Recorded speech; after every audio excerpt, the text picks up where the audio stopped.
일모임 화장은 이것만 기억해. 첫 번째는 진하게 해라. 너무 눈에 딱 띄거든.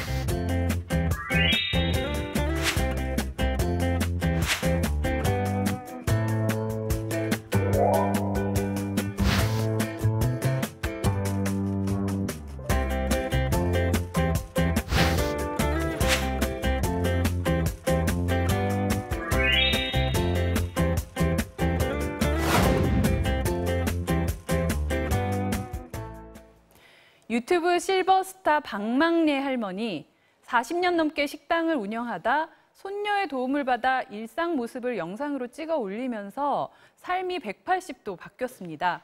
최근 한 조사에서는 우리나라 사람들이 가장 많은 시간을 소비하는 스마트폰 앱이 바로 유튜브라는 결과도 나왔는데요. 오늘 금요일의 오아시스에서 신기주 경제문화 전문기자와 함께 자세히 알아보겠습니다. 어서 오세요. 네, 안녕하세요. 네. 자, 이 채널 이름이 코리안 그랜마, 네. 한국 할머니입니다. 이 영상 보신 적 있으신가요? 네, 저는 박막래 할머니의 구독자입니다. 네, 요즘 팬보다 더 중요한 건 구독자죠. 네. 사실 구독자가요, 박막래 쇼라고 불리는데 구독자가 86만 8천 명. 87만 명쯤 됩니다. 네. 한 번 보면 끊을 수 없는 마력이 있다가 이제 이 박막래 쇼라고 하는 유튜브 채널의 부제인데요. 네. 그러니까 최근에는 그 샌프란시스코 블루보틀에 가셨더라고요. 그러니까 우리 지난주에 블루보틀에 대해 그렇죠. 관해 다뤘는데 네. 아마 우리를 방송을 본 이 시청자분들도 많으시겠지만 네. 박막래 쇼를 본 구독자분들도 많으셨을 겁니다. 네, 그만큼 그럼요. 큰 영향력이 있죠. 네. 자, 그래서 이 구글 CEO를 만나셨는데 샌프란시스코에 가서 자신에게 영감을 주는 유튜버다 뭐 이런 또 칭찬도 받으시고 했어요. 근데 그것보다 먼저 또 지난달에는 유튜브 CEO, 구글 네. CEO보다 먼저 유튜브 CEO를 또 만난 것도 화제가 됐죠. 네, 그러게요. 유튜브라고 하는 게 지금 전 세계적으로 가장 영향력 있는 그 애플리케이션 영상 서비스인데 이 CEO가 한국까지 찾아와서 2019년 말에 업로드된 영상 기준으로 보면 박막래 할머니를 만나고 직접 그 쇼에 출연하기까지 합니다. 네. 이 인물은 그 수잔 보이치키라는 인물인데요. 이 인물을 그러니까 스타트업이나 IT 관련돼서 관심 있으신 분들은 이름을 들어보셨을 거예요. 지금 실리콘밸리에서 가장 영향력 있는 여성 CEO이고 네. 뭐 실리콘밸리의 슈퍼맘이라고 불리기도 하고요. 뭐 일예를 말씀드리면 구글의 창업자 2명이죠. 세르게이 브린, 그 레리 페이지 이 2명이요. 그러니까 이 수잔 보이치키의 창고에서 창업을 했습니다. 네, 일단 구글의 최초의 여성 임직원이고 임신을 해서 육아휴직을 쓴 첫 번째 여성이고 구글의 데모네요, 데모. 맞습니다. 네. 그리고 유튜브를 구글이 인수했잖아요.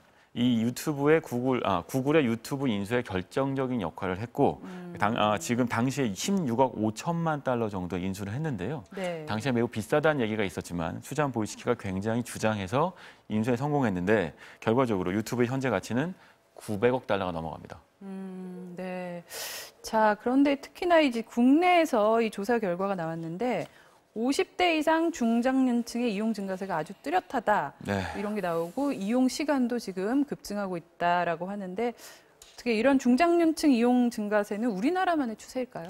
이게 전 세계적으로는요. 지금 제가 구글 쪽하고 얘기를 봤더니 미국, 유럽, 일본 시장이 굉장히 폭발적으로 성장해온 상태고 한국도 이미 그 성장상 단계에 들어서고 있다고 하고 그 일예 중에 하나가 50대의 유튜브 이용 시간이 2018년에서 19년 넘어오면서 2배 이상 증가한 거라고도 하더군요. 네. 특히 말씀하신 것처럼 유튜브를 활용하는 이제 이걸 억분으로 구분하는 그 앱에 머문 시간 자체가요.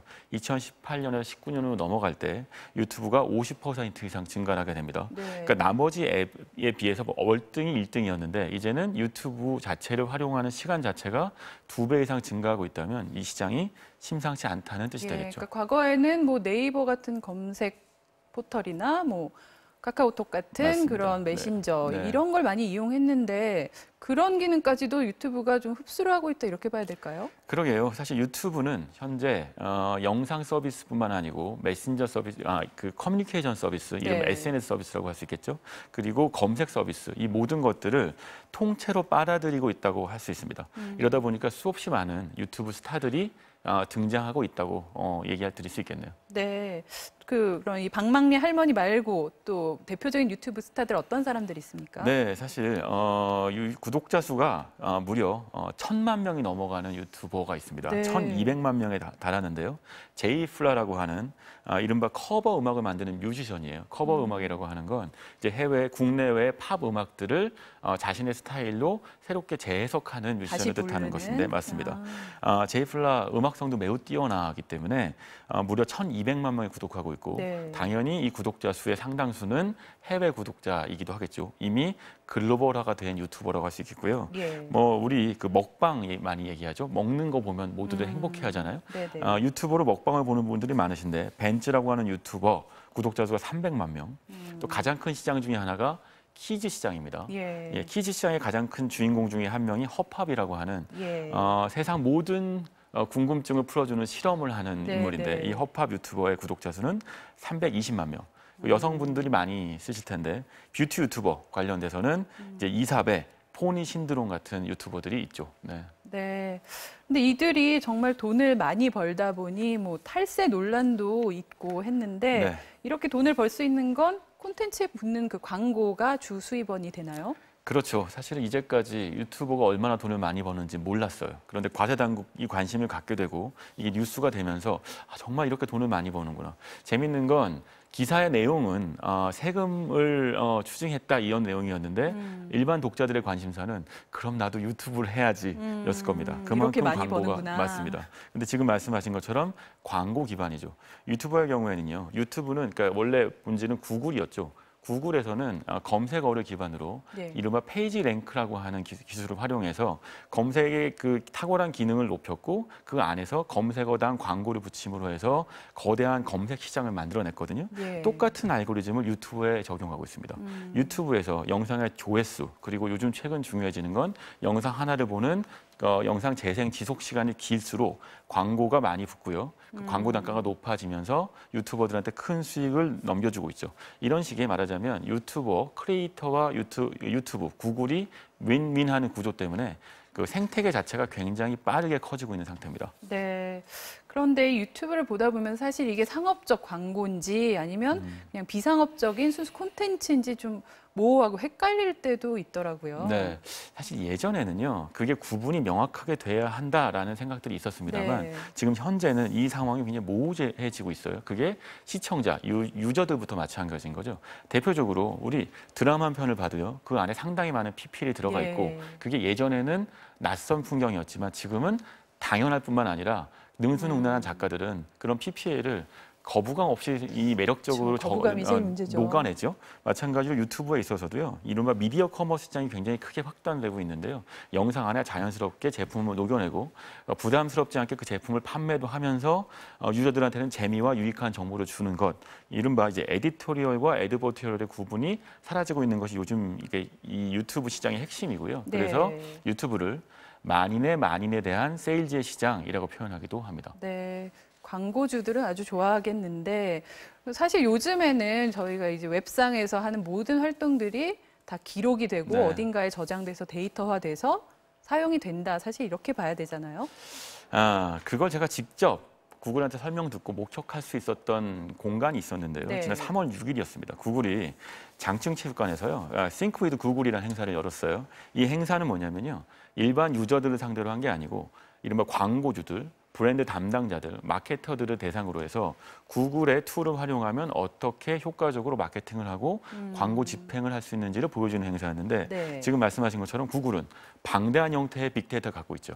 구글이 개발한 앱을 하나만 활용해도 그게 유튜브가 대표적입니다. 네. 그러면 그 광고주, 그 유저가 무슨 관심이 있는지 또는 어디에 갔는지 모든 데이터가 다 집계가 돼요. 그러니까 결국 마케터나 광고주는 내가 원하는 사람한테 타겟팅을 해서 광고를 할 수 있게 되는 거죠. 특히 구글은 경험과 데이터와 구글 특유의 인공지능을 활용해서 알파고를 만든 것도 구글이니까 이걸 활용해서 광고주가 원하는 유저한테만 타겟팅하고 또 리타겟팅해서 광고를 집행할 수 있게 해줍니다.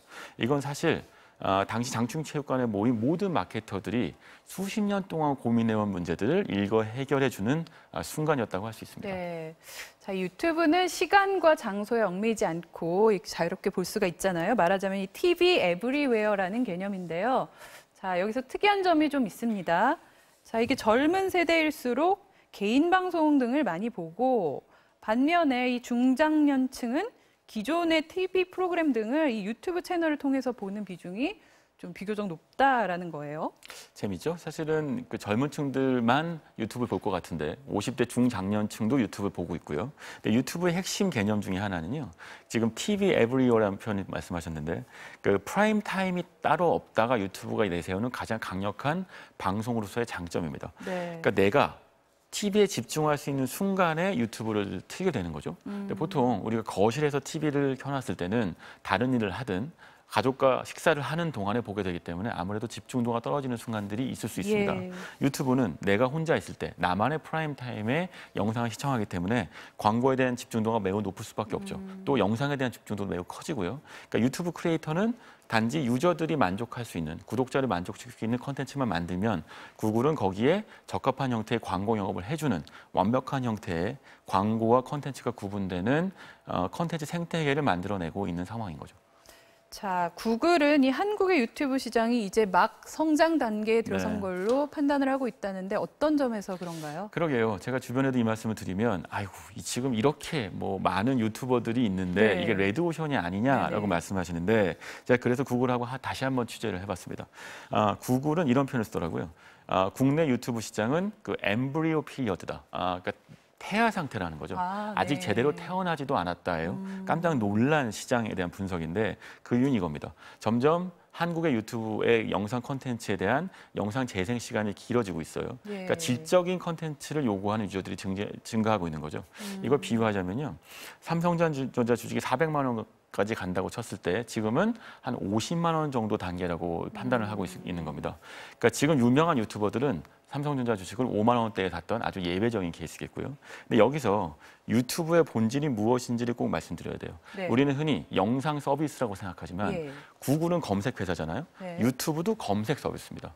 지금 영상으로 통해서 검색하는 유저들의 숫자들이 굉장히 증가하고 있다는 건 모두 알려진 사실이고요. 네. 근데 그게 미국과 유럽과 일본에선 이미 단어 검색이 아니고요. 키워드 검색이 영상 검색으로 모든 것들을 해결하고 있습니다. 그러면 무엇이 필요하냐? 영상 안에서 그들이 검색했을 때 나와야 하는 최적의 정보들이 존재해야 하는 거죠. 네. 그러려면 그런 걸 생산해 줄 수 있는 크리에이터가 훨씬 많이 필요하고요. 그러니까 유튜브들은 어떻게 얘기하냐면 그러니까 구글에서는 그런 크리에이터들이 더 시장에 진입해야 하고 진입하고 있다는 거 보여주고 있습니다. 네. 그러니까 유튜브는 이제 시작이라는 얘기가 되는 거죠. 자, 그런데 유튜브라는 매체의 밝은 면이 분명히 있지만 또 어두운 면도 있는 게 사실이죠. 먼저 이 가짜 뉴스, 그 무분별한 확산을 막기가 참 쉽지 않다.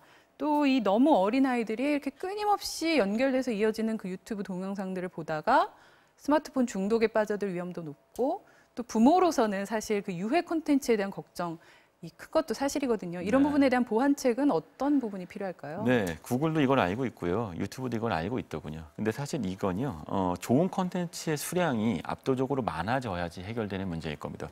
지금 말씀하신 것처럼 청소년 128만 명 조사했더니 16%가 네. 이른바 과의존 위헌군이라고 하더군요. 네. 유튜브나 영상에 지나치게 탐닉하고 있다는 뜻인데 네. 문제는 뭐냐면 이들이 이렇게 빠져들게 되는 건 지나치게 자극적인 콘텐츠만 유튜브에 굉장히 많아왔기 때문인 거죠. 이제 질적인 성장의 단계에 진입하게 되면 자연스럽게 더 고급 유저들이 등장하고 더 고급 크리에이터들이 등장하게 될 텐데 그게 바로 영상의 재생 시간이 길어지면서 일어날 변화입니다. 구글이 알고리즘을 바꿨는데요. 네. 조회수가 많다고 그 영상을 추천해주거나 광고가 붙는 게 아니고 예. 양질의 콘텐츠, 영상 재생 시간이 긴 콘텐츠에 광고가 많이 붙도록 알고리즘을 바꿨습니다. 이렇게 되면 좋은 영상들의 숫자가 증가하고 자연스럽게 가짜 뉴스가 되었든 청소년들이 좋아하는 자극적인 영상이 되었든의 숫자들이 줄어들거나 잘 눈에 띄지 않게 되겠죠.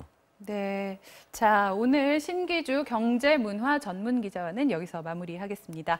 오늘도 말씀 고맙습니다. 네.